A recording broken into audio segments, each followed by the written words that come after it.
kapitalis juga punya peran membangkitkan atau menghancurkan seni-seni tradisi itu. Anak kemenakan itu adalah pelapis dada datuknya. Nah, sementara datuk adalah penutup aib anak kemenakannya. Tinggi-tinggi si pokok pelam, tempat bersarang burung tempua. Izinkan kami mengucap salam takzim untuk semua. Assalamualaikum warahmatullahi wabarakatuh. Waalaikumsalam. Baiklah, tentunya kalau tuan pergi ke hulu, carikan saya burung uak-uak. Hai semua uak-uakku, kembali kita di podcast Tertawa. Iya. Baik, kali ini kami dari podcast Tertawa Disebut Riau akan mengangkat suatu tema, yaitu adalah peran masyarakat adat dalam mewujudkan Visi Riau tahun 2025. Tentunya kita tahu bahwa Visi Riau 2025 adalah terwujudnya Provinsi Riau sebagai pusat perekonomian dan kebudayaan Melayu dalam lingkungan masyarakat yang agamis dan sejahtera lahir dan batin di Asia Tenggara tahun 2025. Tentunya dalam mewujudkan visi ini, berbagai kalangan tentu mempunyai hak ataupun peran dalam mewujudkan visi ini. Tentunya untuk membahas tema kita kali ini, kita kedatangan tamu, ya, sesuai dengan Tertawa, itu adalah terima tamu, langsung bawa. Iya. Dan kali ini narasumber kita ialah seorang budayawan dan juga beliau juga dikenal sebagai ataupun memegang jabatan saat ini sebagai Sekretaris Umum Majelis Kerapatan Adat Lembaga Adat Melayu Riau Provinsi Riau, yaitu adalah Datuk Aprizal Alang ataupun lebih sering kita panggil Tok Alang. Assalamualaikum Tok, sehat Tok? Waalaikumsalam. Waalaikumsalam. Alhamdulillah. Jadi untuk kebutuhan podcast itu, karena biasanya akrab disapa Tok Alang, tapi karena podcast kita Tertawa, jadi kami panggil Wak Alang. Tak apa, Tok? Okey. Baik, seterusnya berkaitan dengan tema kita pada hari ini, yaitu peran masyarakat adat, Tok. Wak Alang. Jadi, masyarakat adat itu sendiri bisa dijelaskan sedikit apa yang dimaksud dengan masyarakat adat, Tok? Masyarakat adat itu secara istilah di Indonesia disebut sebagai masyarakat hukum adat. Baik. Masyarakat hukum adat ini tertuang di dalam Undang-Undang Dasar 45, khususnya di pasal 18B. Keberadaan masyarakat hukum adat itu diakui sepanjang masih ada. Jadi kata kuncinya sepanjang masih ada. Berarti kalau dia ada, masih diakui berarti secara? Masih diakui. Tapi untuk pengakuan itu ada syarat-syarat yang harus dilalui. Nah, umpamanya masyarakatnya itu terkumpul di suatu wilayah tertentu dan punya batas-batas tertentu, ada pranata adat itu sendiri, ada penguasa dan segala macam, dan hukum-hukum adat itu masih berlaku. Itu diantara yang harus ada, dan itu awalnya mesti diakui dulu pada tingkat kabupaten. Nah, kalau dia terdapat di 2 wilayah kabupaten, maka pengesahannya itu di tingkat provinsi. Oh, berarti level gubernur tibanya itu dia keberadaan masyarakat hukum adat itu. Oke. Baik, kalau kita tahu Alang, untuk di Provinsi Riau sendiri kan terdiri dari beberapa masyarakat adat. Mungkin bisa Wak Alang jelaskan sedikit apa-apa saja masyarakat adat yang ada di Provinsi Riau ini. Di Riau ini setidak-tidaknya ini istilah baru sebetulnya.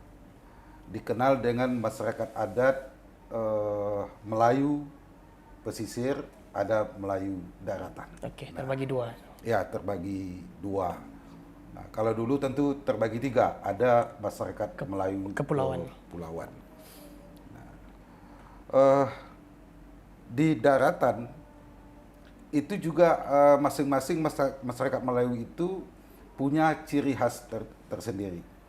Ciri khasnya ini bisa lihat bagaimana sistem adat itu berlaku pada komunitas masyarakat itu sendiri. Nah, agak berbeda di pesisir. Tapi sesungguhnya saya akui saya pernah khilaf mengikut kata seseorang bahwa di pesisir itu di pesisir itu Melayu itu adalah bangsa, Melayu itu adalah suku. Oke. Saya pernah terbawa arus untuk pernyataan ini. Sementara di daratan bangsa Melayu dan punya suku tersendiri. Tersendiri, betul. Nah, tapi sesungguhnya Melayu pesisir itu dia punya suku-suku.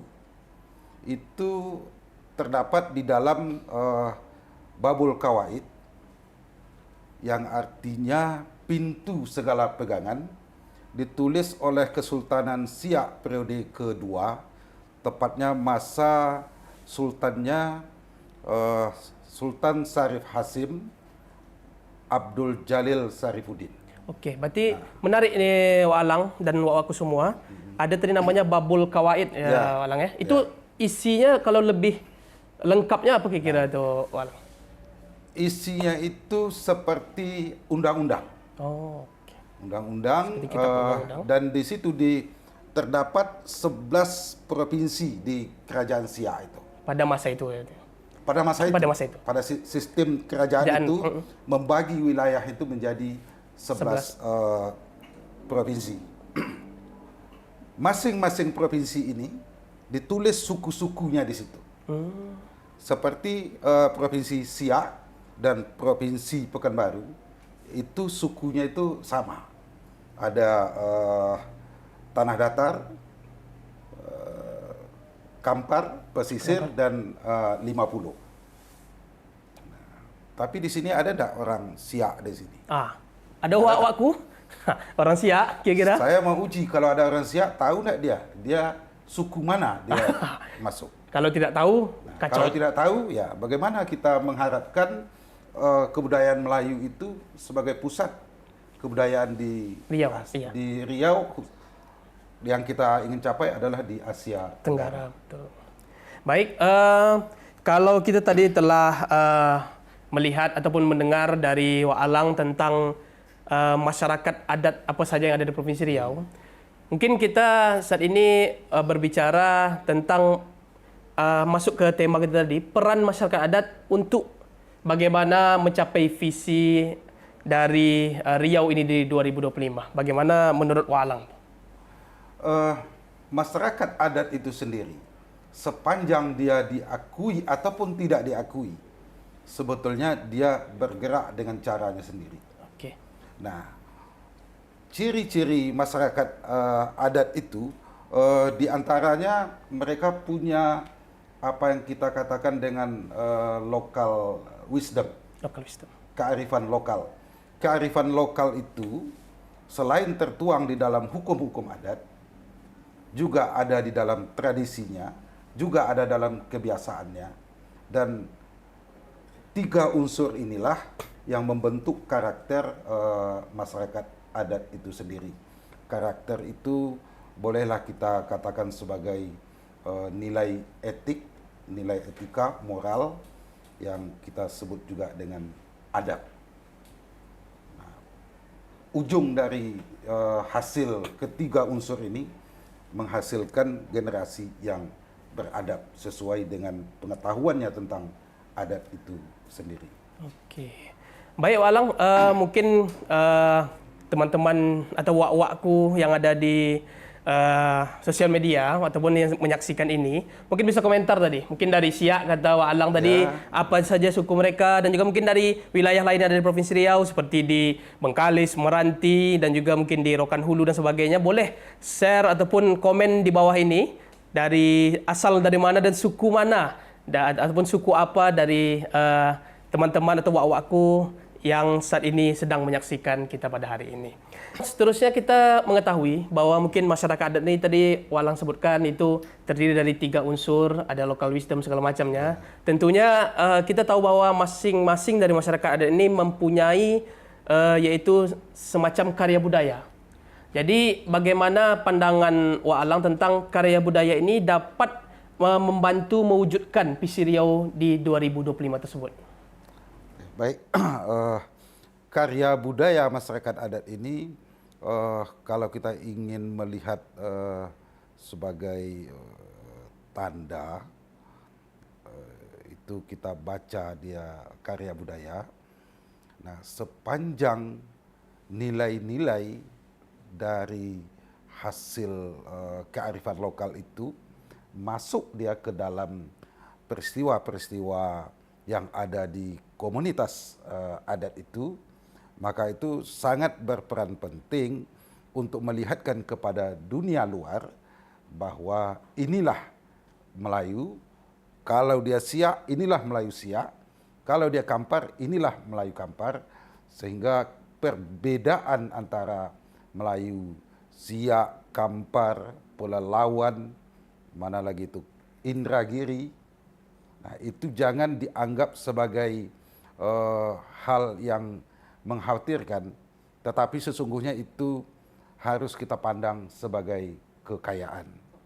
Nah, di dalam menilainya itu seperti kita melihat gunung.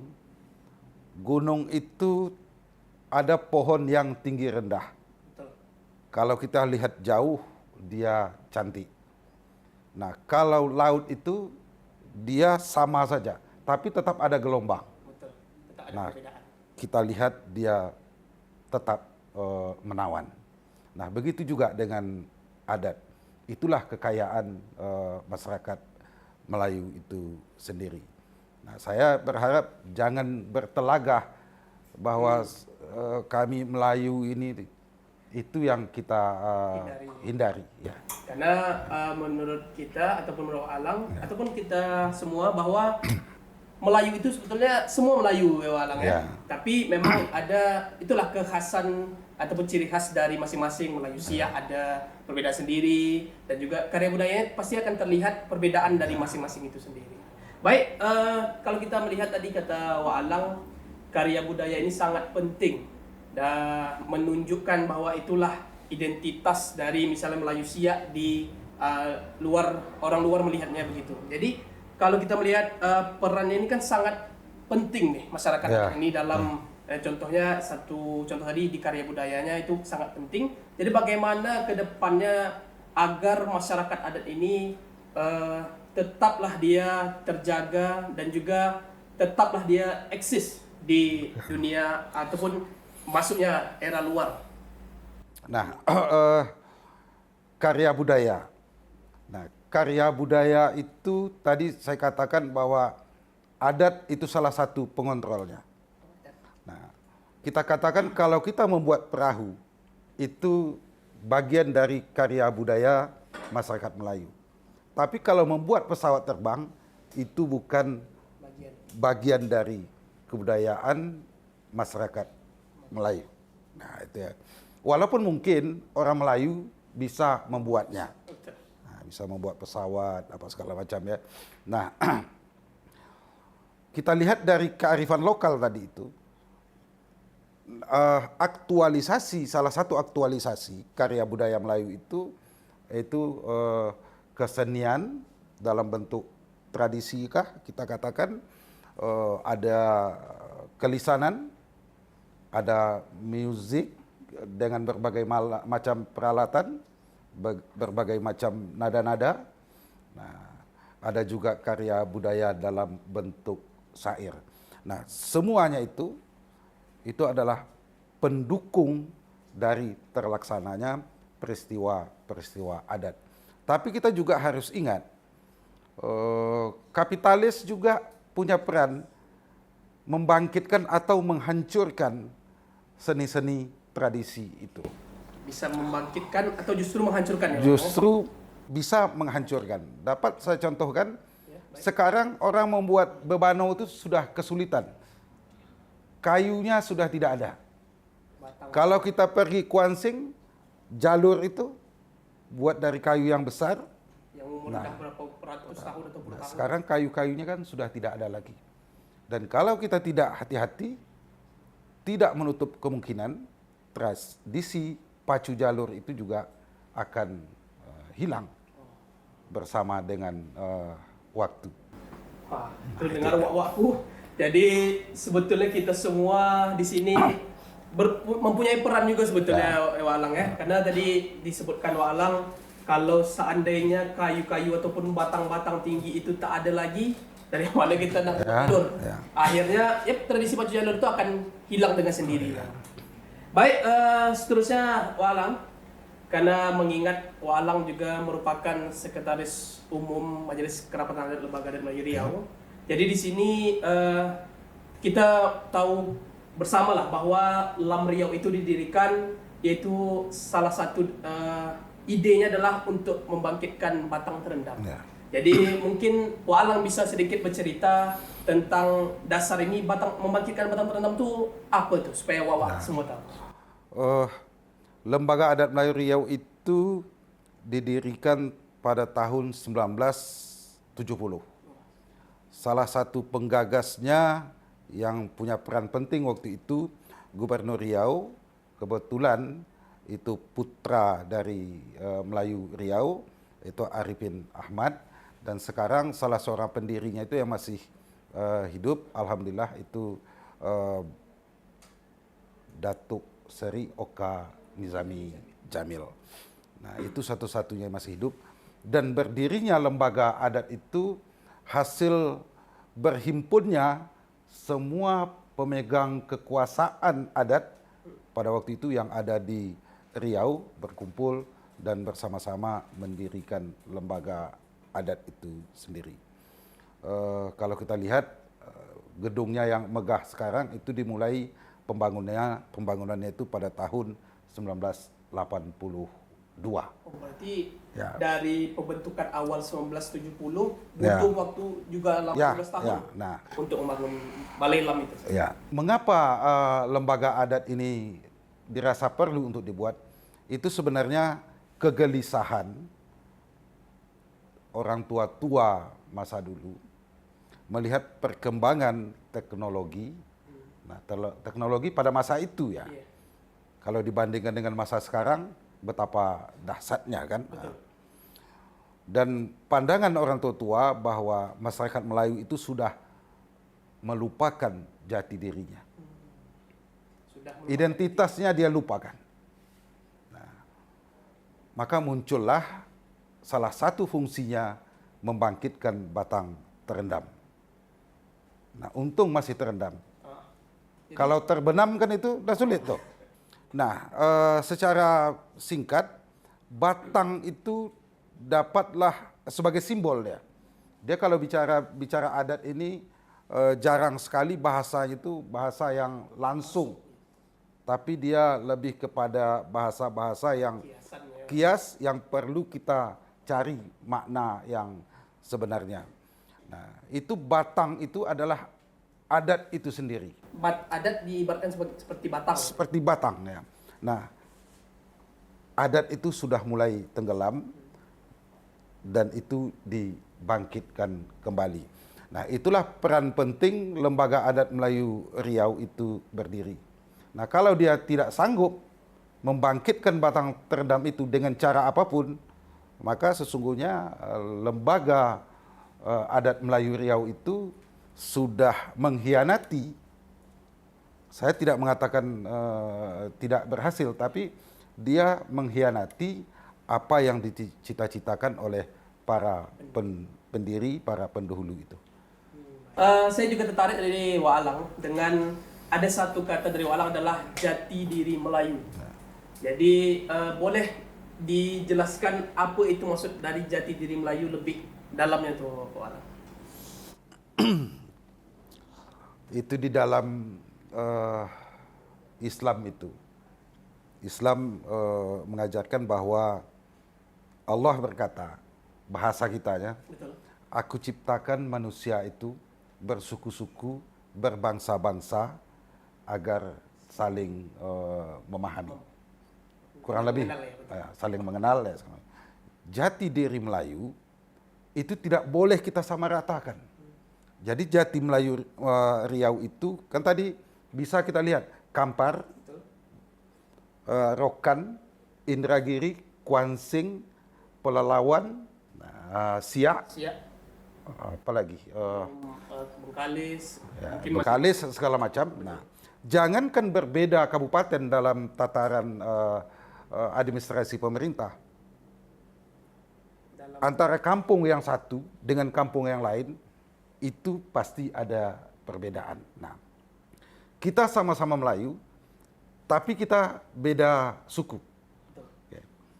Kita sama-sama Melayu, tapi secara tradisional musik kita pun berbeda. Nah, itu contoh-contoh mudahnya. Cara kita untuk nikah kawin pun berbeda. Nah, umpamanya bagi masyarakat hukum adat yang menganut sistem kerabatan matrilineal itu tidak boleh menikah satu suku. Nah, makanya orang dulu-dulu harus tahu dia dulu jati diri siapa yang mau dia jadikan pasangan hidupnya. Pasti dia tanya dulu, apa sukumu? Nah, kalau yang datang itu suku Piliang, umpamanya di Kampar itu, betul. lalu perempuan itu adalah Piliang, berarti sesuku dengan ibunya dia. Ibunya laki-laki itu. Berarti itu apa, makcik dia kah atau nah sekali. Atau dia kakak adik. Makanya dia akan menghindar. Saya tidak akan menjadikan makcik saya, makwo saya sebagai pendamping hidup saya. Maka dia akan cari suku yang berbeda dengan suku dia.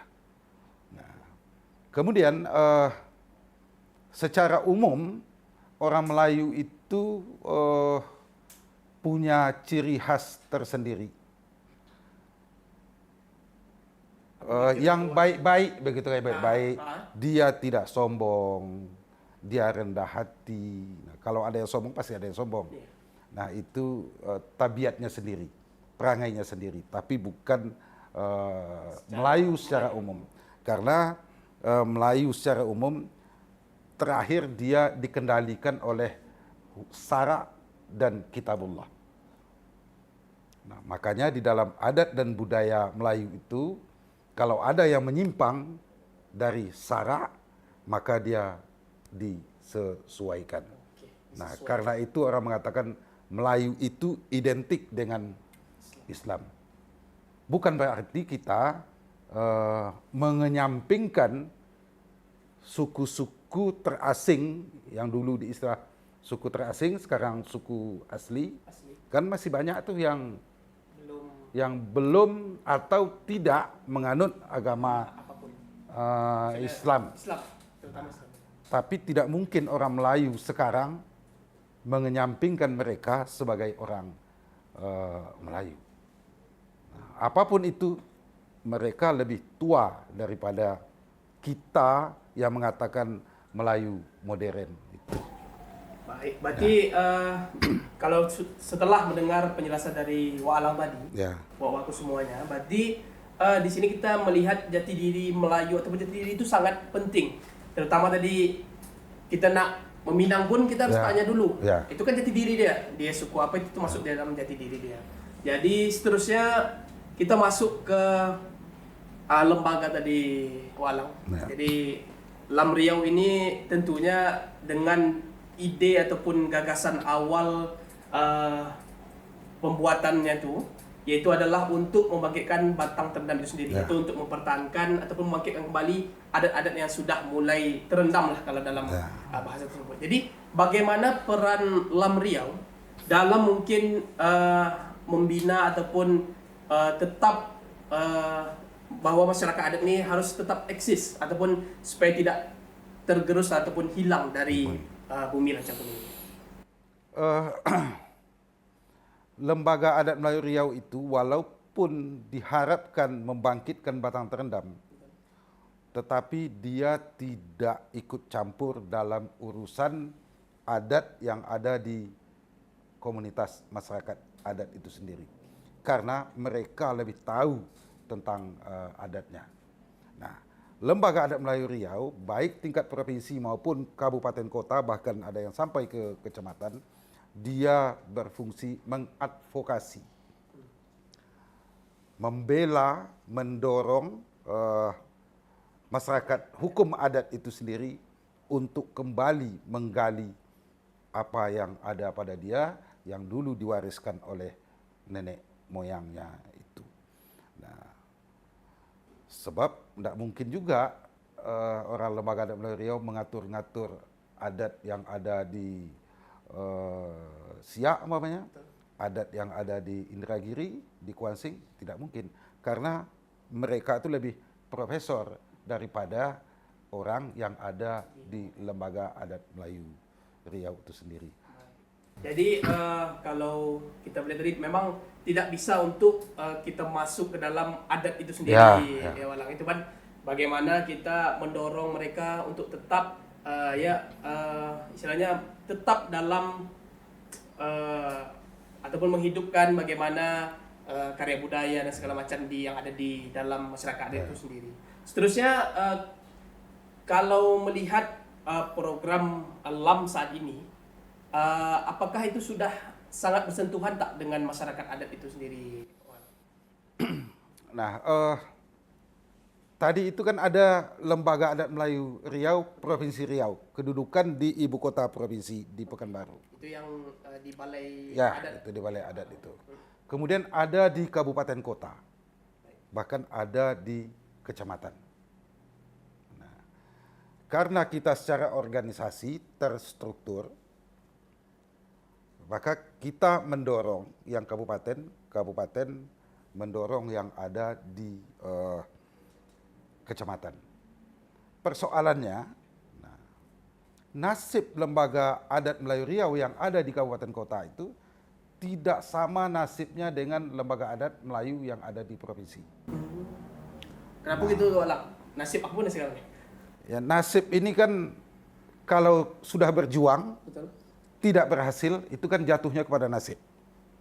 Nah, mereka pemerintahan kabupaten kotanya itu tidak memberikan support anggaran kepada lembaga adat yang ada di kabupatennya.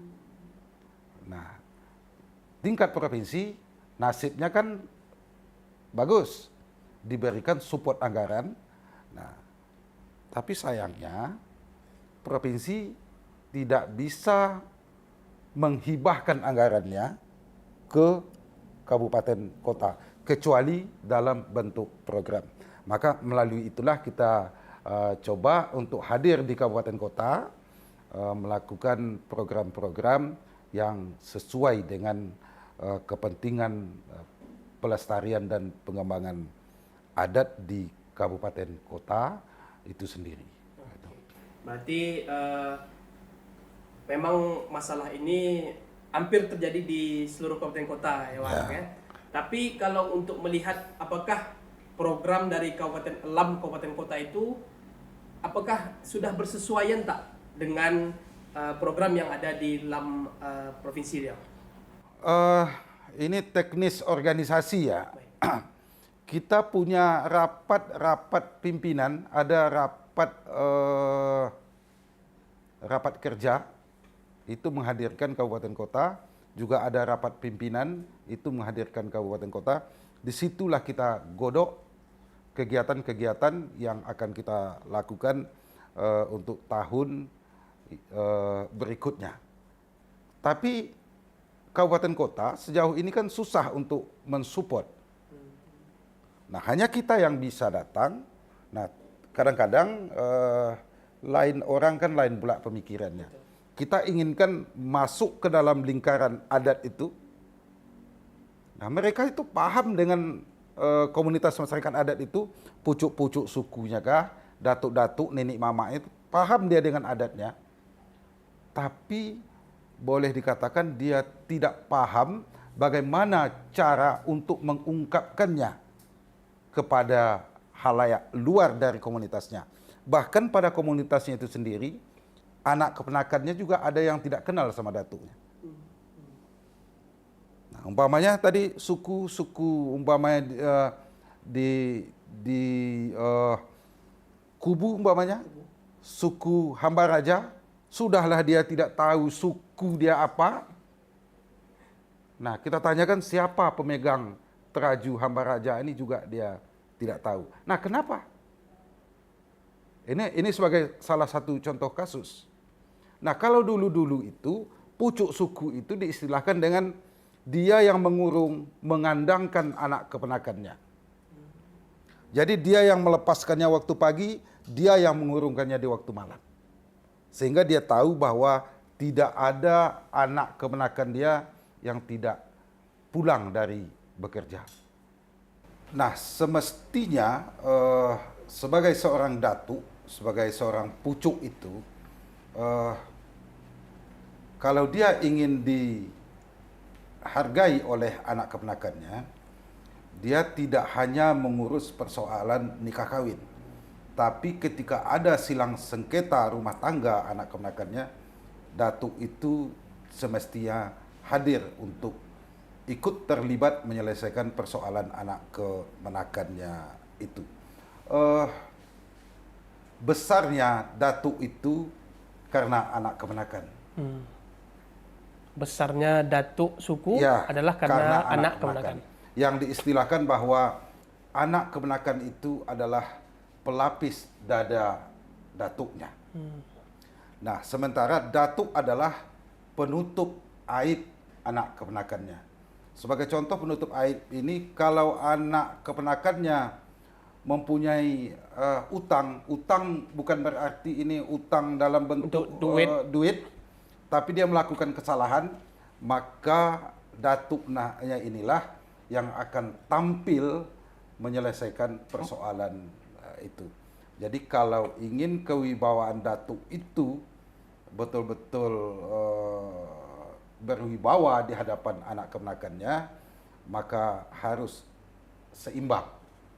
Peran datuk lakukan dan peran anak keponakan juga harus dilakukan.